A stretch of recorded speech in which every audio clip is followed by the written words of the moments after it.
Hi, everybody. My name is Ed Ternan.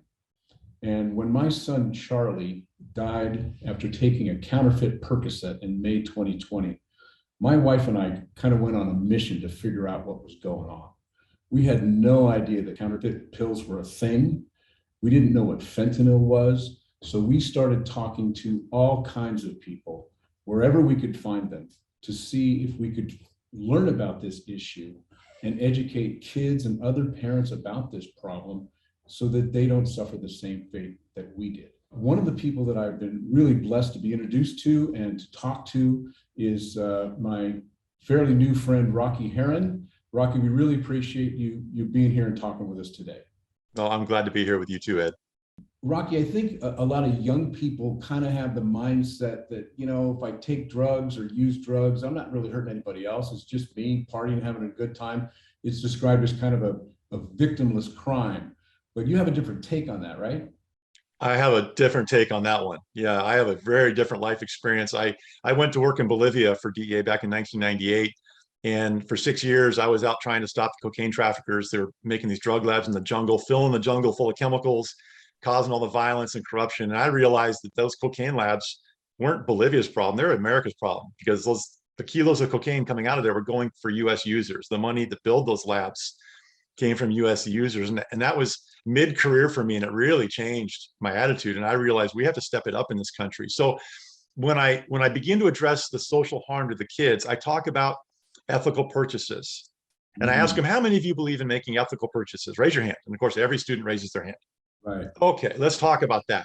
You go buy cocaine or methamphetamine or these fentanyl pills from some dealer in the neighborhood, right? And you give that dealer $100 to get the drugs so you can take it to the party or have fun with your friends. You leave happy, the dealer leaves happy. Well, that dealer didn't make those drugs. That dealer buys it from somebody else. So your $100 then goes from drug dealer to drug dealer to drug dealer. And in the case of Southern California, very quickly, that $100 ends up in the hands of the drug traffickers in Tijuana. San Diego is one of the safest big cities in the world. Tijuana is the most violent city in the world, officially. And it is the most violent city in the world because American drug users are financing all that violence. The assassins in Tijuana are being paid by money that came from American drug users. And of course, the drugs didn't come from Tijuana. So then that money goes down to other places in Mexico or Central America or South America, and it's used for violence there. So I tell the students, even the act of buying drugs puts money in the hand of violent global criminal networks. And then I move on to the personal harm and the addiction to the individual, how it destroys the home and the family, the children, the friends. And so I've seen how drug use harms the individual, the home, the school, the community, the state, the country, and even around the world. And among the many messages I try to give the kids in that hour, that's one I keep coming back to. You cannot tell me that you're an ethical purchaser if you're buying the stuff from the drug dealers. Wow. And I bet that kind of hits them right where they live, right? They haven't heard it before. Yeah. It's funny. I look in their eyes. I've done this a lot. I look in their eyes and the kids are like, oh, dang, man, this guy's making sense. I don't like that, but he's making sense. And yeah, because they talk about big picture, you hear things about that kids wouldn't relate to as much about it's used to launder money or run guns and things like that. But it really is important to bring home to them that, you're probably all, in this generation, for some kind of gun control, but you wouldn't be interested in supporting gun running. But in effect, that's part of what your money goes for. It's a powerful message, I think. well, it works, and this is all trial and error. And my project, my education project is a living project. Every single presentation I give, I ask for feedback from the students. What did you like? What didn't you like? What resonated?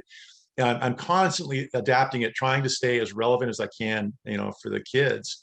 And it's a challenge. And one of the other unfortunate topics that I bring up in my presentation is the addicted babies.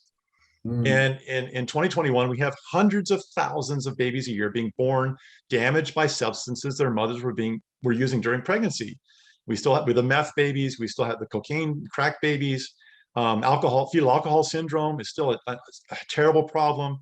A lot of pregnant moms are using marijuana during pregnancy, and we don't know what's happening to the babies. But I talk about the opioid addicted babies, because we estimate about 35,000 a year are born addicted to the opioids like fentanyl that their mothers were using during pregnancy. And I make the argument to the kids, these moms know what they're doing. These drug addicted mothers know that they're drugging their babies.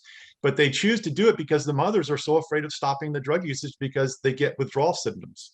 And the withdrawal sickness scares them so much that they knowingly drug their babies. But all they're doing is gifting that suffering to the infant, because the day the infant's born and the doctors cut the umbilical cord, that baby goes into withdrawal. And it's not baby withdrawal, it's the same agony as adult withdrawal.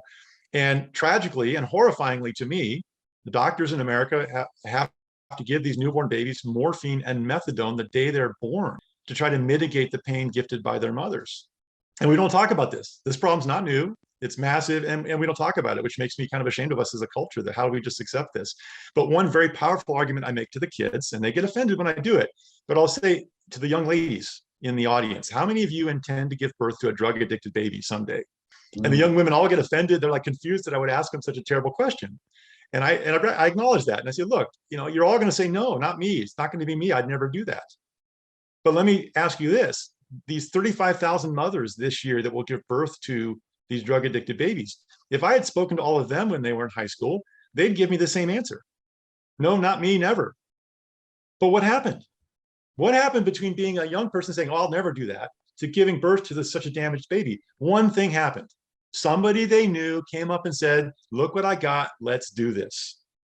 And these young people listened to that and they used it, and they couldn't stop. And if we could just get people to be thinking about these horrifying social consequences, I think that's going to make them a lot less likely to be willing to take the stuff. You spent time, in the enforcement part of your career dealing with overprescribing doctors and the diversion of prescription pills. Can you kind of, tell me about the difference between the days when diversion was really the problem and how we got from that to counterfeiting and what the dynamic that goes on there? Yeah, absolutely. So I started working prescription drug abuse cases in about 2007, 2008, right when OxyContin hit, or we became aware of OxyContin in San Diego. So we began to take a really hard look at how the doctors were prescribing. And at the time, actually, Vicodin was really our biggest problem. People were just taking these horrifying 40, 50 Vicodin a day, going to 10 doctors a month to get these prescriptions. And as I began to engage with the medical community, I discovered doctors weren't giving any counseling to their patients at all on the risks of these drugs. And the kids discovered that they work, and began to acquire them. And then whole criminal networks sprung up to create forged prescriptions or to send bogus patients into doctors to get these pills. So we had a huge market for these prescription drugs on the street, but they're still hard to get and they're expensive. And people would build up a tolerance to them and couldn't even afford, the number of pills they would need. And so the criminal networks began to supply them with heroin. And it was unbelievable. We had a population of heroin abusers in San Diego who never would have thought they'd end up on heroin, but they got addicted to the Oxy or the Vicodin, couldn't afford it, and they had to keep taking some kind of opioid to keep withdrawal away, so they jumped to heroin. So we had dealers dealing heroin into our middle and high schools in San Diego during the end of the prescription drug pill epidemic. And then somehow they pivoted to counterfeiting prescription pills using what is basically heroin on steroids, supercharged heroin, which is fentanyl. Right. Well, the prescription drugs demanded a huge price on the market. So way back, some entrepreneurial drug traffickers thought they could try to fake them.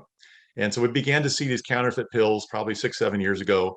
They were made initially out of heroin. The quality was terrible. Anybody that knew pills could tell that the color was off, the stamps were off, but they were getting a lot of money from it. And so they began to refine that process. And very quickly, they switched to this horrifying chemical fentanyl, which people say 50 to 100 times more powerful than morphine. So the quality of the fake pills began to increase rapidly. At the same time, they switched to a very much more dangerous drug, fentanyl, in the pills.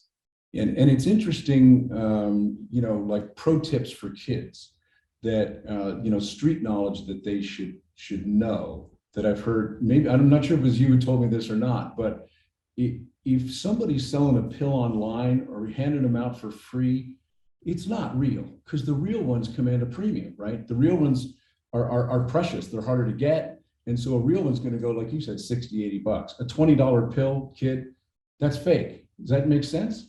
No, absolutely. And drug traffickers don't want to work hard. I mean, that's why they're drug traffickers. They want easy money. So they can make a lot more profit selling the fake pills to people, lying and saying they're legitimate, than they can going through all the trouble it takes. And it takes a lot of effort to get legitimate prescription pills. And so they're making a lot more money with a lot less work selling the fakes. I unfortunately can't get kind of hard numbers on what percentage of the fakes are on the street, but I did talk to one of my DEA chemist friends recently. And I said, what are you seeing? What percentage of the pills that look like pharmaceutical pills that come in the DEA laboratory are actually pharmaceutical? And his response was he can't remember the last time that he analyzed a pill that came back as a legitimate pharmaceutical, which suggests that close to 100% of the pharmaceutical pills that are distributed out in the street illegally are actually the counterfeits coming out of Mexico, and they contain fentanyl. And a big part of it, like a mega trend that's going on, is this move from the farm to the lab. So our drugs that back in our day, Rocky, when you and I were coming up, we're about the same vintage. The drugs ultimately were plant-based, and now they're lab-based. That has huge implications for supply and demand. There's no seasonality. It changes the whole dynamic. The profit incentive is huge, right? Yep. And the other thing is fentanyl's not the only synthetic that we're running into, and the problem is not going to stop there. There's more coming, right? Well, yeah, and really what happened was the traffickers in Mexico figured out how to manufacture very pure methamphetamine very inexpensively. And like I said, it's hard to, heroin actually is very expensive and difficult to produce. Cocaine, a lot of steps to it. The traffickers discovered they could make methamphetamine underground, small laboratories, and churn out huge quantities of it. So that's where it really started, the large scale production of synthetic drugs. And then tragically, when the traffickers in Mexico discovered that Americans liked fentanyl, that our market wanted it, they were able to very quickly begin to import fentanyl or import the precursor chemicals to manufacture fentanyl. So we have no idea how much they're producing. We try to find where they're doing it, but those places are very difficult to find. And based on the price, street price, and the availability, production is just unbelievable. It's industrialized. Now that you've retired from DEA, you've set yourself up to be able to, be your own boss a little bit more, right? And going out and talking to schools and getting in front of kids. Well, yeah, and I'm blessed to work for this large school district that wants me in schools, and so we're going to get into as many schools as we can. I've gone to 15 different countries to do this. I was in San Salvador, El Salvador, talking to MS-13 gang kids about this, and they understood everything I was talking about.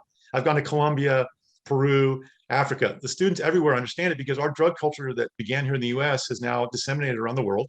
Those students are watching the same stuff on TV, the same movies, the same culture influencing them to use substances. So as much as my heart is with our students here, I also want to think bigger than this, and whatever little bit of good I'm able to do with my program and the techniques that I've developed, I want to share those.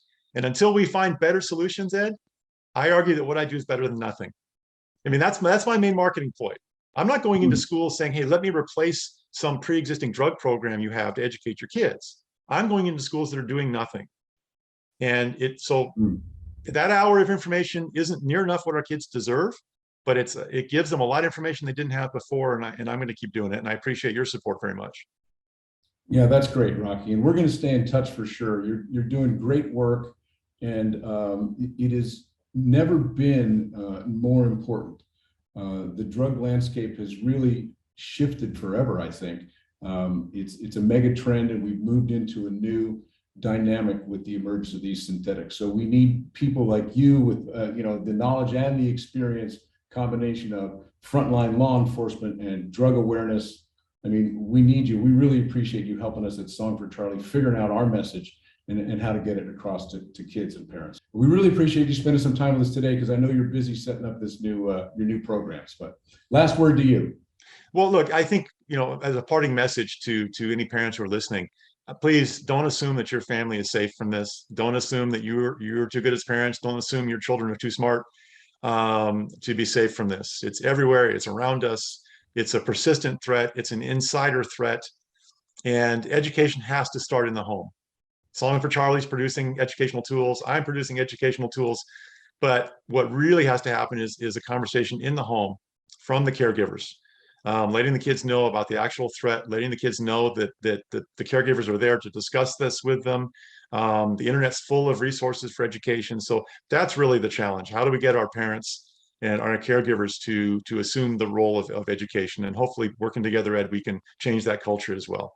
Amen, brother. Thanks for everything you do, Rocky, and thanks for spending some time with me today. Really No, appreciate it. absolutely my pleasure, Ed.